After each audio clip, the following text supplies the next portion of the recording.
Okay lang naman sa akin yan, ma'am, sir, na maghintay ako ng matagal. Ang importante, hindi kayo magkabit, ha.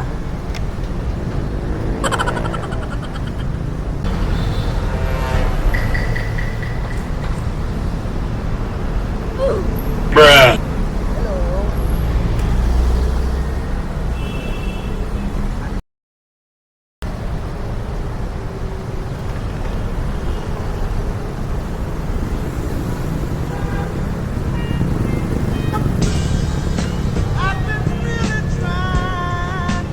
Okay lang sana kung maghintay ako ng matagal kung kasali naman ako sa kanila.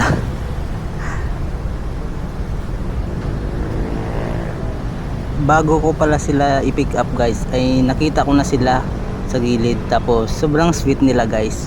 So sabi ko, panigurado pag ito yung pasahero ko, may papahabol pa to. So yung iniisip ko, guys, hindi nga ako nagkamali, nagpahabol pa nga talaga.